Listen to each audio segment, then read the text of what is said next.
Hi and welcome to another Type with me. In today's video I want to talk about the Popover API versus Z-index. How does this relate to each other and what can we do and how can we prepare for the new way how browsers are going to handle stacking, right? So if we look at the old way, we have the Z-index. Elements are trapped in stacking context. Even with a high Z-index, it can still be behind other elements, right? But then we have the new way, Popover API. Elements are placed in the top layer, always. Popover elements are automatically moved to the top layer, and so you have a popover, and then you have everything that has been stacked. So the top layer is a special layer managed by the browser. You have a popover, a dialog, a backdrop, etc. and they all live in there. So if we look into it from the side, then you will see here the highest one is at the top there, model Z-index 9999, still stuck inside parent stacking context, right? The Z-index only works within the current stacking context. It can't break out of the rest of the page. Z-index is relative, top layer is absolute. So if we go into the new way, then you see elements are placed in the top layer above everything, always above all stacking elements, and here you see all the elements, the root, and then all the Z-index ones, and then you have the popover one, right? Normal stacking context remains below the top layer. The top layer sits above all stacking contexts. So with the Popover API, you don't need to fight Z-index wars anymore. The browser guarantees your UI is on top, which is great, right? But what with multiple popovers in the top layer? Well, all popovers are in the top layer. Later opened popovers appear above earlier ones. So the rule there is if you have one popover and then after that the other one opens, then the other one will be on top. So that's also something that you need to take into account. So when multiple popovers are open at the same time, how does the browser determine which one appears on top? The top layer popovers are stacked in order of their opening activation time. The most recent opened popover is on top. You also have different kind of types of popovers. You have the popover auto, which is the default one, and generally only one auto popover can be opened at a time.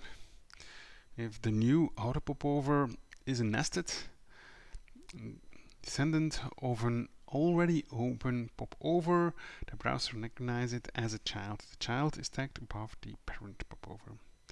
You have the popover hint, used for temporary elements like tooltips or hover cards. Opening a hint popover will automatically close other hint popovers, but it will not close an open auto popover.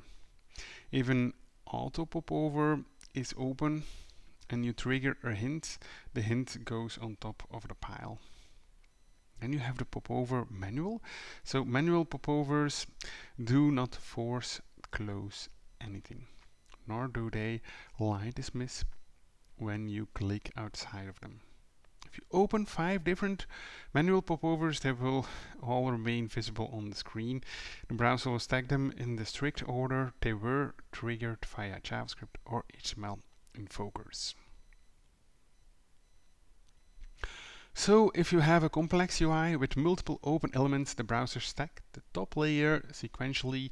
It typically looks from the bottom to the top, right?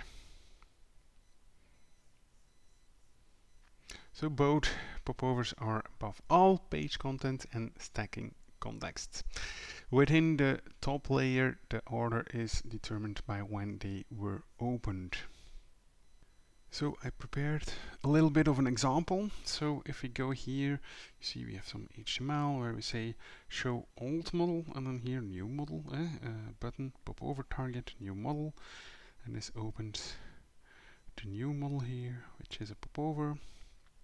always on top, right?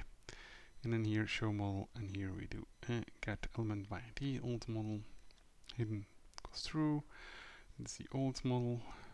Old model has a Z index 9,999 and so we have a header with Z index 10.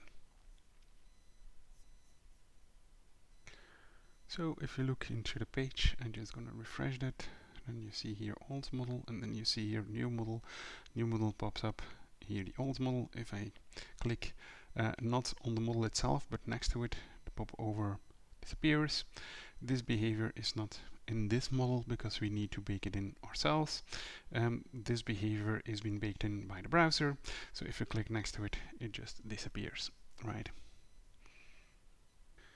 Then we have a popover like this one, opened first, then here opened second on top, right?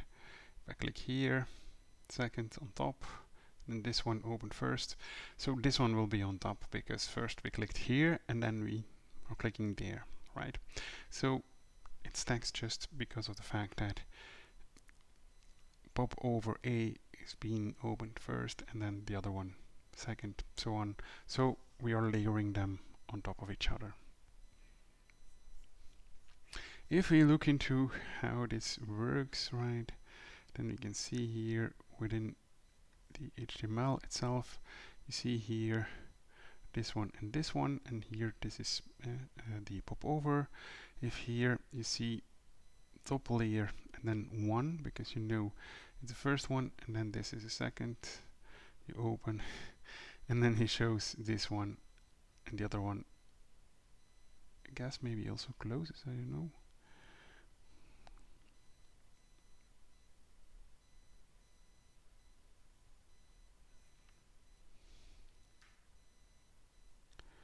And then here you get a little bit of the backdrop, right? So you can see then very easily what the backdrop is of that popover. So also play around with it, because I think it's great to just play around with it and see what's possible within the browser. But I'm really excited about these new capabilities of the browser. I think they did a really great job creating these new elements and new ways and new APIs for the browser. So it's great to get a little bit more familiar with that, right? So here I'm gonna wrap up a little bit of the video.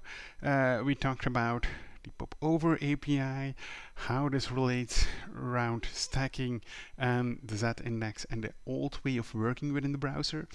And I think it's really exciting because I think this opens up great ways of using the browser together with tooltips, with small things that you want to put over each other, working together with the browser.